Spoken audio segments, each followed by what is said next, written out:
everybody. Welcome back to the One Step Better Business Podcast with Mike and with Matt. Hopefully you are having a great day. Welcome, Matt.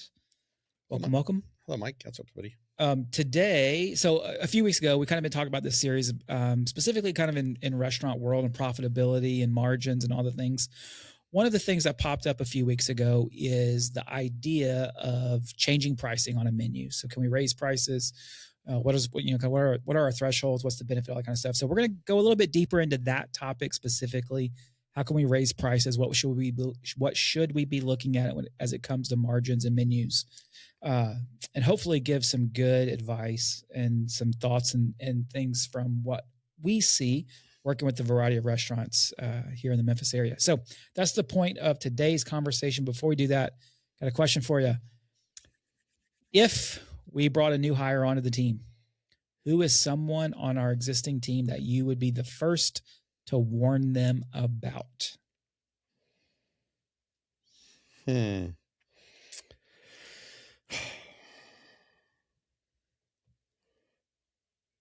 I'll pick Debbie. Debbie's been here a long time. I picked Debbie. I don't even have an explanation for that other than she will be your best friend and she will also be the one who gets you into trouble by hanging around and doing shit you're not supposed to do. Yeah. So, she's the first one you guys say like, all right, you got to go back to work. Go back to work. Yeah. Debbie likes to quit talking to Debbie. Debbie is extrovert. She likes to be around people. So she likes to be around people. Yeah. So if you want to get your stuff done, you might need to insulate from Debbie. How about you? It would really depend on whose team they were on. Yeah, that's right. It would probably be their team leader. Whoever your team leader is, avoid them like the plague. No. But I'll say in a good way, I would warn them about Rose. Yes. Rose is our front desk person. And the warning there is don't ever get frustrated or mad or yell at Rose. Yes. Why? Because when you yell at Rose, you're the problem. That's how you get fired. Yeah, that's how you get fired. That's a problem. That's our unspoken sixth value. Yeah, Rose is super kind, super caring, very helpful for you. And so if you get sideways with Rose, it's most likely your own fault. Yep. And so that'd probably be the answer. That's a good one. Yep. Yeah. All right. How to raise prices without losing your regulars is what I have written on the sheet here. The idea is that there are only a variety of levers a restaurant operator can pull in order to maximize their own profit. And one of those being pricing. Yep. Over time, there's a lot of things you have to consider when it comes to raising pricing. Everything from, what is really the threshold? What can I get away with? But also how much is this dish going to cost me? All the way, like how much is it going to cost to reprint my menus? Yep. Is something that you have to really consider there. Yep. And so, when you've worked with a lot of restaurants over the years, what does typically that conversation look like whenever it's the time to sit down and talk about menu pricing? Well, we start to see this come about a couple things. If sales are at the right volume, like we have enough traffic in our restaurant, what we typically find is that our food costs are starting to we're starting to see that they're higher than we would expect. And a lot of times that is, it could be portion issues. It could be, waste or whatever. But the reality of it is it's usually because of inflationary costs in their food. So over time, food's going to go up in price. And a lot of times restaurants have been hesitant to adjust their price for a lot of reasons. I think people get a lot of head trash around this area. I think a lot of business owners get a lot of head trash around raising prices. End of the day, I don't know always if that is reality. I think, we talked about this before the episodes, I ordered Chick-fil-A for the family today and it was $100. And I go, holy crap, how do we order $100 Chick-fil-A for 5 of us? The reality is that Chick-fil-A's done a good job of raising prices, but also they've done a good job of, I'll say, packaging things together well. So part of this, when I think about raising prices, it may not just be just take everything on your menu, go up 10%. It could be, how do I get more dollars out of that customer when they're there? And that could be better job of, hey, you sure you want an appetizer? Have you tried this appetizer? Have you tried this? Have you thought about having this dessert? Just the suggestive selling during the buying process. But a lot of this stuff when it comes to pricing is just that they're not looking at their actual, what it really going into making the food anymore. And over time, it's going to eat your margins. Pricing is a function of cost. It is. For the best operators out there, they understand the cost to make that dish. And then they're going to back into how much they want to charge for that dish Yep. based on a variety of factors, cost just being one of them. Yep. I mean, it could be experience, it could be cost, it could be atmosphere, it could be the exclusivity of the item that you're selling, all the different things. Yeah, but on some level, if I don't have a good understanding of how much this dish is costing me, I can definitely lose money in a hurry. Yeah, then I don't really have that foundation set to be able to even know where to start for sure on price. And so I have to have really good information in order to set really good pricing. Yeah. And we talk about this a lot. We really want our client to have a really clear understanding of what every menu item they have is what they call a theoretical food cost. Like, what's it really cost you to make that dish?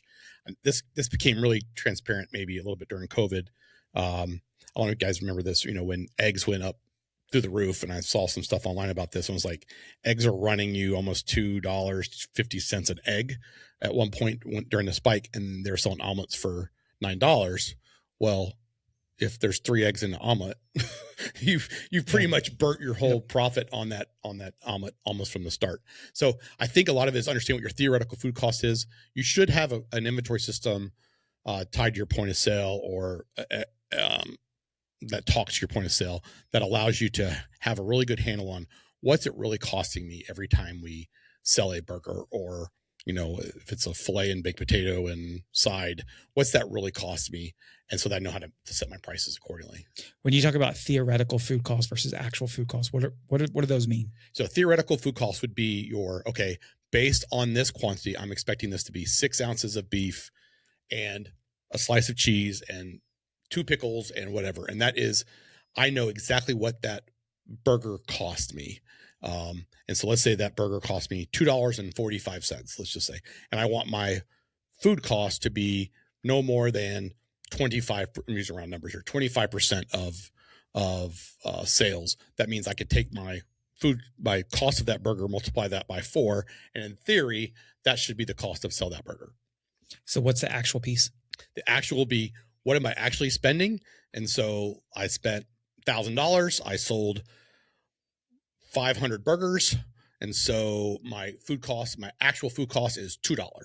And so in that case, I'd be winning. I would have had a lower food cost than I was expecting. The route is you probably spend $1,000, you sold 200 burgers, and now your burgers are costing you $5 per. Yeah. Or it turns out that 6-ounce patty turned into an 8-ounce patty. Correct. And that's usually what happens. I put too much. I put 3 pickles instead of 2 pickles, and I threw out a pickle because one was bad, and then we lost a whole jar of pickles, and then, which is always a good thing when you lose a jar of pickles, but it ends up being the 8-ounce patty. And so that's why if you're in the fast food industry, a lot of times you'll see they have everything has a specific measurement that you're going to put. So if I'm scooping beans, it's a scoop. If you go to Chipotle, they have a scoop for the beans. It's different than they have exactly what they want on each individual order. It's portioned out, really. Exactly, portion control. And that allows them to build their menu and build their pricing. Yeah, yeah. And if you're not getting good information, if you're not getting good data, where do you start with that? Well, I would start first with understanding what are the items that you sell. I always kind of say, pick your top 10, your top 10 most frequently sold items, and let's get out the piece of paper and a pen or an Excel spreadsheet, and let's back into what's actually costing you to make the physical cost of that burger. So if it is 8 ounces of meat, we bought it in 100-pound increments or whatever we buy it in. How many burgers should I be able to get out of that? How many burgers did that order yield? And then we're measuring that. We want to start with really getting a detailed list of what are our food costs as a percentage of food sales. So that's very common, but from within that, I want to start looking at some of the sub items there. So it could be proteins, produce, breads, extras like paper, supplies. What's it cost you to make that burger? We're gonna get into the nitty gritty of figuring out that math. Most point of sale systems today are pretty easy to tell you what your most frequently sold items are. Likewise, when you're buying your stuff from either US Foods or from Cisco or whoever your food provider is, they're going to be able to tell us exactly what we're ordering, and we can kind of measure what our yields are on each thing we're buying. Yeah, and you really have to do that on a very micro level. You do, because if you are operating multiple locations, I would want to know what that looks like. At one store versus the other. One store versus the other, because it may be because of region or contract or whatever, but it may be cheaper or at least different to make a pizza at location A than it would location B. For And sure. I have to be able to know that at that level. Yeah. If I can't get that certain thing from the Cisco rep in Little Rock versus Memphis, for instance, well, then for some reason I have a difference in pricing. Also, what we see a lot of times is the food vendors, they don't always have the exact thing that you've contracted to buy, and therefore they're substituting. And sometimes those substitution prices are different than you realize. And if you're not looking at it on a regular basis, then it's going to come out and it's going to hit your food costs. Yeah. I think this is a little bit easier to do at more full service places. Because oftentimes you're going to have a little bit more different level of person, but yeah, maybe a little bit more elasticity in price, but you're going to have a little bit more resources to actually monitor this stuff. Yeah. I think, part of what we see a lot of times is their menus have gotten, I'll say, bloated. And so people have menus. If you go to, a local restaurant here, family restaurant, they'll have, I don't know, 65 different items on the menu. All those have a different could have a different mix of ingredients, obviously. So it gets really complex. I think the simpler you make your menu sometimes allows you to see this stuff. That's why I say pick those top 10 items, things that you're selling the most, because if you're selling a bunch and you're losing a nickel every time, that's not a great thing. But also, look and see like, hey, well, that is, if I can raise prices on my top item, I will get this much bang for my buck right away.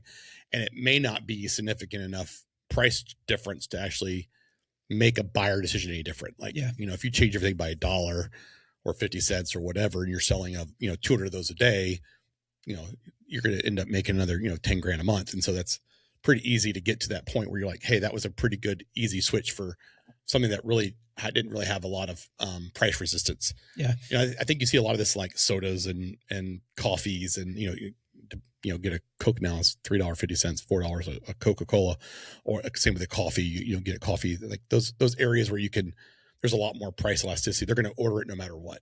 Yeah. Or even in your menu engineering, you got to come up with creative ways to use that protein or those sides a little bit more creatively. Because, one of the things that's going to really hurt you if I'm buying an ingredient that I'm only using in a handful of my dishes, the chance of that ingredient spoiling, getting, whatever waste, is going to be higher. Yep. And so I got to find some more creative ways to do that. Cause if I have fewer quantities of items that are at higher quantity per item, then my margin becomes a little bit easier to manage. Yeah. And another thing that popped in my mind is a lot of this isn't actually about, I'll say, even quantity problem, or even sometimes the pricing problem. A lot of this is inventory management problem more than anything. We find that a lot of our clients have not done a great job of managing inventory, what was expected versus what reality was. So when you order 8, you only got 7. Hey, I put 7 on the shelf, I can't find the 8th one. All that kind of stuff. And that stuff obviously is just leakage. I mean, that's just profit leakage going out the door. I see a lot like inventory management problems are also a product of people. Yeah. So, and if you're not hiring the right people, you're not training the right people, inventory becomes an afterthought that is something they don't even really care to do. And sometimes they don't even do, they'll just make up numbers. Hey, this is what it is. Yep. And that can get you sideways pretty quick. Correct. Yeah. And it's hard. And what happens is when you have bad inventory, or very bad inventory management, it's hard to rely on your data because you don't trust it. Yeah. Next thing you know, you're guessing again, in which case you're like, well, I can't really do a price increase. Well, the reality is you should have done a price increase a long time ago, or you don't need to do a price increase. You just manage your inventory better. Yeah. So all these are kind of tied together. What I get to on anything I think to think through pricing for any business really, it's, make sure you're getting the value, you're selling the value of what you're doing, not necessarily looking at this from a straight costing mechanism. There's a lot of value in the convenience factor of ordering, of going out to eat. People have an expectation of service and the food quality, and that value is represented a lot of times in the customer not being as price sensitive as we would hope them to be, or we're afraid they're going to be. Yeah. Well, you saw that because you just ordered Chick-fil-A at $100, and part of that was the delivery cost. Yep. Because you didn't want to go get it. Yep. And so I'm willing to pay a little bit more. I'm willing to pay the premium. Yeah. Because I didn't have time, and it was like, okay, that was my best option. Yeah. And I was willing to do it. I don't generally do that, but it was something like, God, that was really but it also stuck out to me. Like, I spent $100 at Chick-fil-A today. Yeah. But I think that is something that I think the consumer that's going out to eat at a restaurant kind of understands what they're getting into when they already decided that. If you understand your audience and you know that, hey, maybe I'm trying to attract a higher type of clientele, then I might be willing to push price a little bit more. Correct. I do think there's a lot of this that can be improved at the restaurant level too, with training of their team. Mm-hmm. How do you make sure that the guests are, even a family restaurant, they all have appetizers, they have desserts. I'm very rarely suggested, hey, have you tried our spinach artichoke dip? Or have you tried our dessert? We have this new dessert. That stuff brings that person's already in your restaurant, and that little extra on that bill is a lot, adds up in a hurry. Yep. So just thinking through the average ticket price per table is something I would definitely be watching. Yep. But selling that extra dessert only works if you've thought through the pricing for that dessert. You're not selling that dessert at a loss of $1. Yeah. Please stop selling the cake. Yes. That cake is killing us. Yeah. There's a lot of factors that go into that. Pricing is, your menu is just one of the things from an experience standpoint. It's super important though. And a lot of that is understanding cost, understanding inventory, understanding what I'm trying to push for the night. And if you do that really, really well, then I think it's going to, our restaurants are going to have a better opportunity for success. Yeah. The thing with restaurants, it's so hard. I mean, margins are already slow, are very tight. I think a lot of times our restaurateurs are so busy that they are putting out other fires. And one of the ones that they should be thinking more about is, menu engineering, pricing controls, and that allows them to get out of the restaurant. What they're really hoping to do is get the profit they want to get up. Mm-hmm. And so we find a lot of leaks, and this is one of the areas that we see more often than not. Yeah. And this is a leak that can have the whole dam flowing. That's right. That's for sure. If it goes unlooked at. If you sell a lot of burgers at a loss, it won't be long and you won't be selling any burgers. Yeah.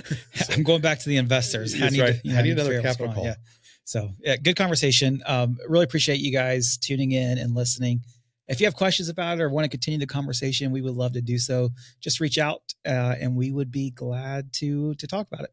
So I hope you guys have a great day and join us next time on the One Step Better Business podcast. Thank you guys.